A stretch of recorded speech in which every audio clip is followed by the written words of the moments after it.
Hyderabad Domalguda police station పరిధిలో భారీ దోపిడీ జరిగింది. అరవింద్ కాలనీలో ఓ బంగారం వ్యాపారి ఇంట్లో దుండగులు చోరీకి పాల్పడ్డారు.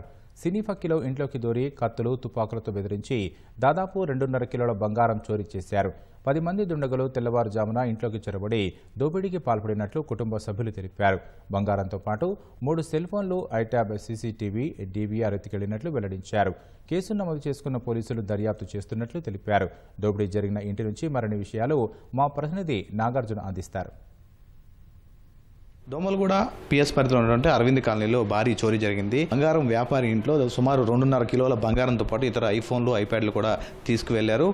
కత్తులు, తుపాకులతో బెదిరించి చోరీ చేసినట్లుగా ఇక్కడ ఉన్నటువంటి బాధితులు చెప్తా ఉన్నారు. ప్రస్తుతం మనం ఈ ఇంట్లోనే ఉన్నాం. ఈ ఇంట్లో ఉన్నటువంటి వ్యాపారి ఏంటో కింద వర్క్షాప్ ఉంది. మొదటగా వెనక ఉన్నటువంటి ఈ వ్యాపారి ఎవరైతే ఉన్నారో వాళ్ళ రంజిత్ వాళ్ళ సోదరు ఇంటికి వెళ్ళారు. అతను బయటికి వెళ్ళి, అంటే ప్రతిరోజు ఆయన ఒక శునకాన్ని బయటికి తీసుకొస్తారు. ఆ సమయాన్ని గుర్తించినటువంటి వాళ్ళు ఆయన్ని తీసుకొని వాళ్ళ ఇంట్లోకి వెళ్ళి తొలుత వాళ్ళని బెదిరించి తర్వాత ఆయన సాయంతో ఇక్కడ రంజిత్ అతని సోదరు ఇంటికి ముందుకు వచ్చారు. అక్కడ చోరీ చేసేందుకు ప్రయత్నించారు. మొదట డోర్ ఓపెన్ చేయకపోతే అతని సోదరుడి ఇంద్రజిత్ తలకి తుపాకీ పెట్టి బెదిరించి మరి ఈ రూమ్లోకి ఎంటర్ అయ్యారు. ఎంటర్ అయిన తర్వాత ఇక్కడ లోపలికి వచ్చి ఈ డోర్ని, మొదట ఈ బెడ్రూమ్ డోర్ని కూడా పగలగొట్టడం జరిగింది. ఇక్కడ ధ్వంసం చేసిన తర్వాత లోపల వీళ్ళు భయాందోళనకు గురయ్యారు. ఒకసారిగా వాళ్ళందరి మీద కత్తులు, తుపాకీని తలపై పెట్టిగా బెదిరించి ఈ టీవీ వెనక ఉన్నటువంటి ఇక్కడ ఒక లాకర్ పెట్టుకున్నారు వీళ్ళు. ఈ బంగారం షాప్కు సంబంధించినటువంటి వర్క్ విషయంలో రోజు ఆ బంగారం దీని వెనుక, అంటే ఈ టీవీ వెనుక ఇక్కడ ఈ లాకర్ని ఏర్పాటు చేశారు. ఈ లాకర్ని మరి వాళ్ళు గుర్తించి బయటకు తీసి అందులో అటువంటి బంగారాన్ని కూడా తీసుకెళ్ళడం జరిగింది. బట్ ఇక్కడ ఒకసారిగా వీళ్ళందరినీ చూసిన వాళ్ళంతా భయాందోళనకు గురారు. అయితే వీళ్ళు 2 ప్రాంతాల్లో కూడా కేవలం ఈ బంగారు లాకర్ ఇక్కడ ఉంటుందని వాళ్ళకి ముందుగానే తెలిసినట్టుగా తెలిసింది. గతంలో చేసినటువంటి వర్కర్ పని ఇదని పోలీసులు భావిస్తున్నారు. ముఖ్యంగా ఈ కేసు నమోదు చేశారు. బాధితుల ఫిర్యాదు మేరకు కేసు నమోదు చేసి దర్యాప్తు చేస్తున్నారు. ప్రస్తుతం ఇక్కడ బాధితులు ఉన్నారు, రంజిత్ భార్య ఉన్నారు. बताइए आप रात में क्या हुआ? रात में हम लोग जब सो रहे थे तो अचानक आके दरवाजा में खटखटाए, तो हम हस्बैंड वाइफ दोनों उठ के दरवाजा की तरफ आए तो दरवाजा बहुत जोर से खटखटाए। तो हम लोग सोचे कुछ तबीयत खराब है, ये सोच के हम लोग क्या करे, दरवाजा खोले कि उन लोग मेरा देवर को पकड़ के लेके आए। उसमें उसका इधर गन लगा के उनको लेके आके मेरा हस्बैंड को पकड़ के पूरा अंदर लेके आए।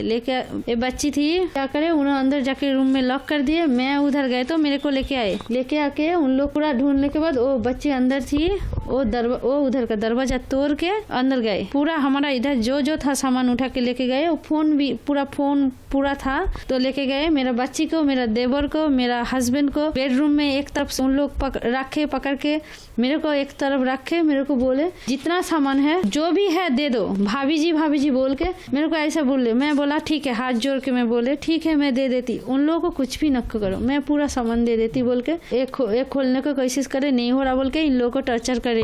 इनका मेरा बेटी का गले में छोरी रखे, मेरा हस्बैंड को मार रहे, मेरा देवर को भी मारे, उन लोगों को मारे। मेरा हस्बैंड का पूरा इधर काट हो गया। उन लोगों का हाथ में पूरा बड़ा क्या होता है वो छोरा जैसा पूरा मारने का पूरा ये चीज पूरा वो था। उसके बाद उन लोगों को दिखा के पूरा टॉर्चर करके मैं कैसे भी करके खोल के मेरा जितना सामान था मैं उनको दे दिए। देने लॉकर में मेरा ज्वेलरी, मेरा थोड़ा ज्वेलरी था और थोड़ा मेरा हस्बैंड जो काम करते वो काम लेके आके रख दिए थे, सुबह देते बोल के काम को। वही दोनों वो मिल दो इधर मेरा और वो दोनों मिला के उधर उसमें ही था। मैं वो पूरा मैं दे दिए। देने के बाद वो कितने जन आए टोटल? रात में कितने बजे? रात में टोटल 10 से 12 जन आए। उनका हाथ में पूरा वो छोड़ा है, बहुत कुछ था।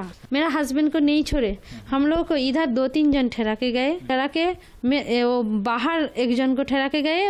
उधर भी बैल्कनी में मेरा देवरानी थे, उनको उधर ठहरा के गए।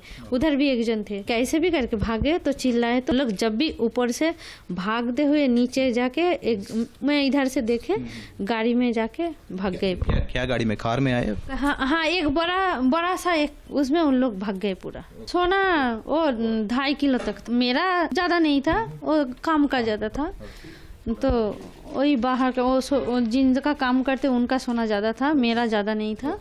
वही लेके गए उन लोग पूरा। पुलिस में 2-3 बार कॉल करे, उन लोग नहीं उठाए। नहीं उठाने के बाद फिर से कल मेरा हस्बैंड का एक दोस्त था, उनको कॉल करे तो उनका वाइफ दोनों आए। उन्होंने थोड़ा दूर रहते। అంటే మీ దగ్గర ఏమైతే ఉన్నాయో మొత్తం ఇవ్వకపోతే మేము టార్చర్ చేస్తామని చెప్పేసి భర్తని వీళ్ళ కుమార్తెని కూడా టార్చర్ చేశారు. అతన్ని ఈ లాకర్ ఓపెన్ చేయకపోతే అతని చేతి మీద కూడా కత్తితో గారిపెట్టారు. ఈ లాకర్ ఏదైతే ఉందో ఈ లాకర్కి మొదట దీన్ని ఓపెన్ చేయడానికి దీనికి ఒక పాస్వర్డ్ కూడా వాళ్ళు పెట్టడం జరిగింది. అయితే దీన్ని ఓపెన్ చేయనని దీంట్లో మీ దగ్గర ఉన్నటువంటి సామాన్ అంతా ఏదైతే ఉందో బంగారం మొత్తం ఇమ్మని చెప్పేసి చెప్పారు. వాళ్ళు వచ్చిన సమయంలో మరాఠీ లేదా హిందీ భాషలో మాట్లాడారని చెప్తున్నారు. ఓవరాల్గా ఈ ఘటనలో ఇప్పటి వరకు అంటే వీళ్ళు వాళ్ళ 3 ఫోన్లు కూడా పోయాయి, ఐప్యాడ్ కూడా పోయింది. కాబట్టి ఒక ఐప్యాడ్ శంషాబాద్ దగ్గర ట్రేస్ అయినట్లుగా మనకి సమాచారం ఉంటుంది. దానికి ట్రాకింగ్ ఉంది కాబట్టి వీళ్ళు చూడడం జరిగింది. తర్వాత అది అక్కడ సిగ్నల్ లాస్ట్ అయినట్టుగా తెలుస్తుంది. మరోవైపు 3 ఫోన్లు ఏదైతుందో అవి కూడా ఓల్డ్ సిటీ ప్రాంతంలో ట్రేస్ అయినట్లుగా పోలీసులు